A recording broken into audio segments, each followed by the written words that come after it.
السلام عليكم. كيف نتوما الاحوال ديالكم؟ لاباس بخير؟ نتمنى تكونوا على خير وبخير. اليوم غنديروا درس اولا بالاحرى تمارين تريونغل اي باراليل ديال الثامنه اكزرسيس 11 و 12. دائما كندير التمارين اللي كيطلبوهم مني الدراري، وكنعتذر كنتاخر في الحطان ديال الحل ديالهم. التمرين 11 يقول on considère la figure suivante telle que M1 parallèle à BC. AM égale 3,2 cm, AB 5 cm, MN 4,8 cm, AC égale 3,5 cm. Calculer BC et AN. La figure هي هادي. الشكل قدامنا هادو هو المثلث، هادو المسافات معروفين. ونحسبو دابا BC.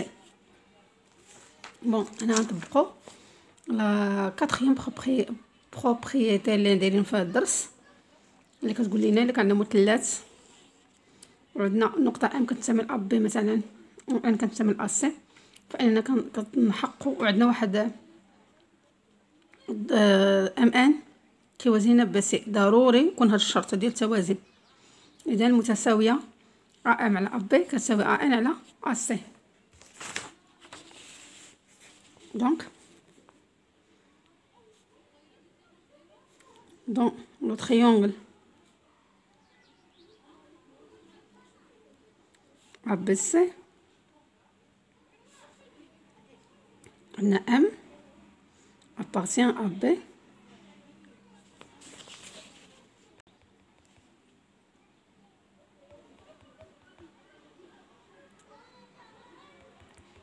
الصورة صافي هي واضحة. N appartient à C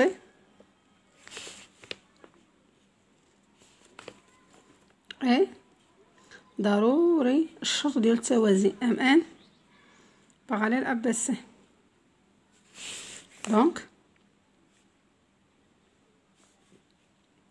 d'après la propriété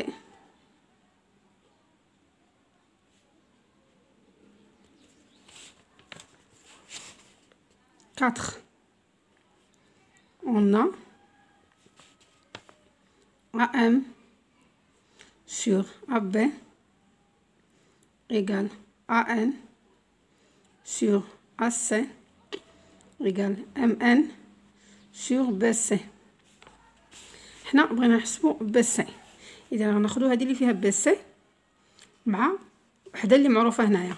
العبارات اللي عندنا AM كاينه، AB كاينه، AM ما عندناش، اذا غنخدموا بهذه اللي معروفه وهذه. نديرو AM على AB égale MN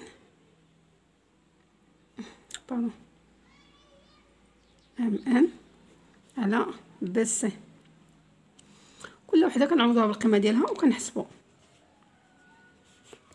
AM égale 3,2 على 5 égale 4,8 على BC. BC هو المجهول، ممكن نعوضو بإكس ممكن نخليوه BC.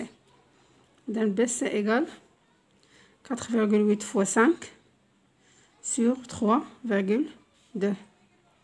BC égale غنحسبوها 4,8 نضربو في5 نقسمو على 3,2 7,5 سنتيمتر. هذه هي BC. دابا غنحسبوا AN. هذه دائما كنشوفوا دابا عندنا هذه معروفه، هذه معروفه، هذه معروفه، هذه معروفه. كنا نخدموا هذه مع هذه اولا هذه مع هذه، بحال اللي خدمتيها تخرج نفس النتيجه. هذه الاولى. الثانيه AM sur AB égale AN sur AC.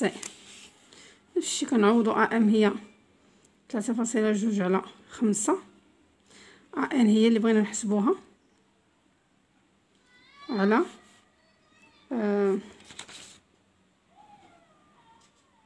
AC هي 3,5. AN égale 3,2 fois 3,5 sur 5. نحسبوها. Il y a 2,24 à n égale 2,24 سنتيمتر. هذا هو تمرين 11 بالساعات، يعني فيه غير الحساب، تطبقوا القاعده وتحسبوا. ندوزو تمرين 12. ABC est un parallélogramme de centre I tel que AB égale 6 cm et AD égale 4 cm. يعني غترسموا واحد المتوازي أضلاع عنده AB كتساوي 6 سنتيمترات و AD كتساوي 4 سنتيمترات. I هي مركز متوازي أضلاع. I مركز متوازي أضلاع هي نقطة التقاء القطرين. G est le milieu du segment AB. E est un point du segment CD tel que DE égale 2 cm. إذن الشكل هو رسمته. هذا متوازي أضلاع ABC. G le milieu de AD et le centre de ABC، يعني نقطة الالتقاء ديال القطرين. دابا غادي نرسمو النقطة E بحيث دي او كتساوي 2 ديال السنتيمترات. هنا E est un point de segment CD tel que DE égale 2 cm. غتكون هنا في CD. إذا غنجي هنا من دي الأو عندنا 2 ديال السنتيمترات، غناخدو 2 ديال السنتيمترات، يعني هذه هي أو، هذه هي النقطة أو. F est le symétrique de G par rapport à E. غنرسمو مماثلة النقطة F مماثلة النقطة G بالنسبة للنقطة E. كنجيو كنديرو من هنا من النقطة G غادي نرسمو واحد مستقيم وغنديرو ناخدو المسافة من جي او. ممكن ناخدوها بالبركار كتجينا اسهل. يعني غادي نديرو المسافة لان مماثلة نقطة بالنسبة النقطة هي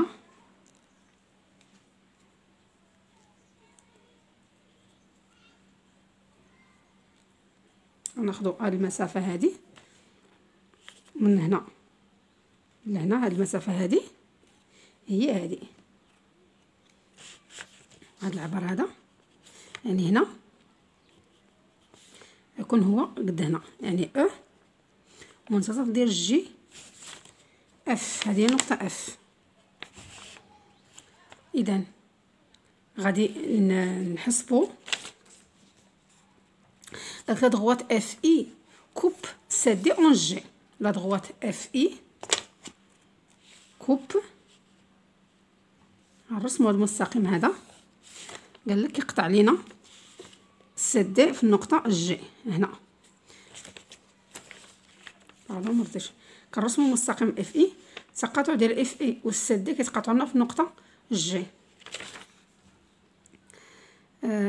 Faire une figure, montrer que les droites IG et CD sont parallèles. غنبينو ان IG هادو IG باردون عاود شويه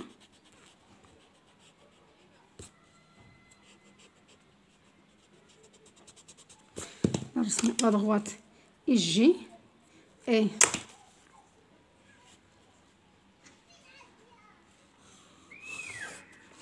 هذا IG et CD sont parallèles. هاد لا droite هذا IG و C دي خصهم يكونوا هذا وهذا قال لك باين انهما متوازيان. اول حاجه غنحاولوا دائما التمرين كنخدموا بالمعطيات اللي كيكونوا عندنا باش يمكن لينا نبرهنوا على التوازي. هنا غنخدموا بالمثلث ADC. تخيلوا معايا هذا المثلث هذا ADC. نحاولوا ندير لكم بواحد اللون مغاير باش يبان لكم. غنخدموا بهذا المثلث هذا ADC بهذا المثلث هذا. عندنا في المعطيات اصلا عطاونا الجي منتصف AD. جي منتصف أدي. إي هي مركز متوازي أضلاع. مركز متوازي أضلاع هي نقطة التقاء قطري ديالو، هي منتصف القطرين. يعني إي منتصف أسي و إي منتصف بدي. يعني إي كنعتبروها منتصف القطعة أسي. إذا كانت جي منتصف أدي و إي منتصف أسي، إذن هذا المستقيم اللي كيربط منتصفي القطعة فهو يوازي حامل الضلع الثالث. القاعدة اللي عندكم في الدرس اللي درتو، أول بروبريتي المستقيم اللي كيربط منتصفي ضلعي مثلث فإنه يوازي حامل الضلع الثالث. إذن dans le triangle ADC, on a J, le milieu,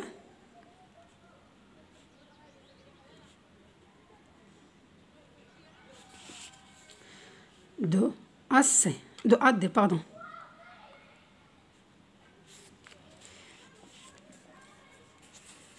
I et le milieu de AC. On a car I est le centre de parallélogramme.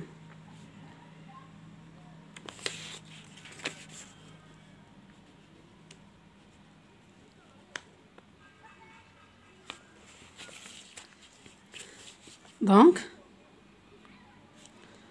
en appliquant la propriété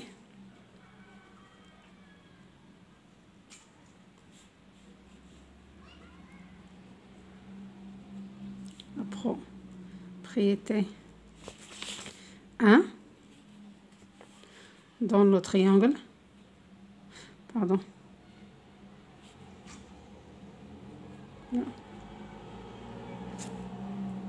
dans le triangle ADC, on a IJ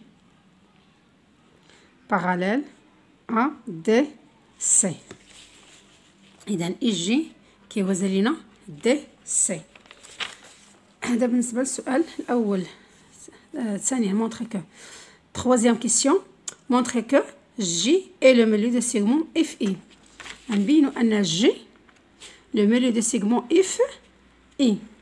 بون دائما غنعتبرو المثلث اللي كنخدمو فيه. غنخدمو دابا المثلث اللي غنخدمو فيه هو مثلث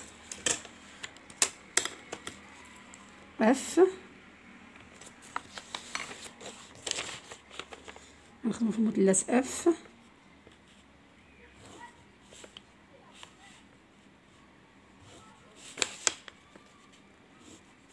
نخدمو في هذا المثلث هذا اف اي جي. هذا المثلث هذا عندنا او، عندنا اف symétrique de J par rapport à E. F le symétrique de J par rapport à E. اش كتعني؟ ان هاد المسافه هذه كتساوي هذه. اذا بصيغه اخرى ان O هي المنتصف ديال جي اف. وبرهنا قبيله ان هاد المستقيم هذا اي جي كيوازي لنا دي سي، والدي سي هو او جي نفسه، لان او جي كنسميو الدي سي. اذا المستقيم دي سي و او جي سي لو ميم. اذا اي جي كيوازي لنا او جي. بون الا كان هذا المستقيم كيوازي هذا و او منتصف، اذا 100% غيدوز لنا المنتصف ديال اف اي. لا بروبريتي اللي عندكم 2 جو لا 3 باردون، لا بروبريتي 3 هي اللي كتقول هاد القضيه.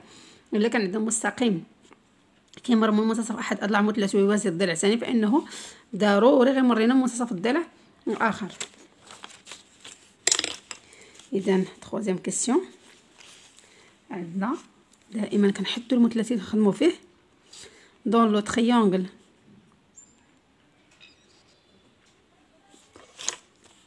F I G on a F le symétrique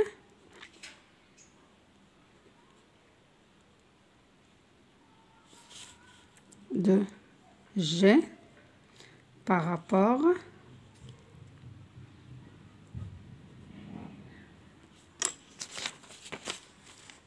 à E. Donc GE égale EF، ولا بعبارة أخرى F est le milieu. Donc on a F est le milieu de GF.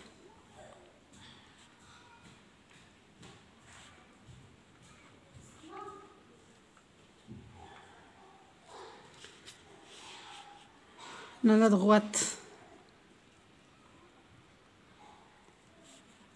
DC et EG est le même.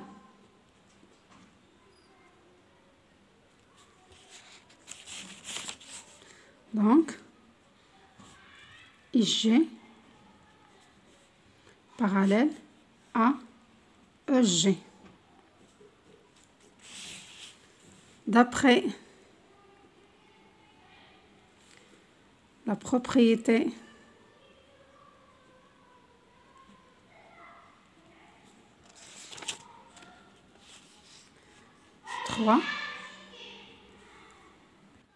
d'après la propriété 3, G est le milieu de segment FI.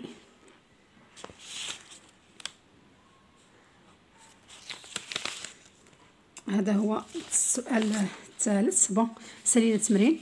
كنتمنى تكونوا فهمتوه، وكنشكركم بزاف على التشجيعات ديالكم، وكنعتذر مره اخرى الا تعطلت في الحطان ديال الحل ديال التمارين، وكنتمنى اللي مازال ما تعابوناش معايا في القناه يتابونا ويفعل الجرس باش يوصلوا اي جديد، وكنتمنى لكم النجاح وشكرا لكم بزاف.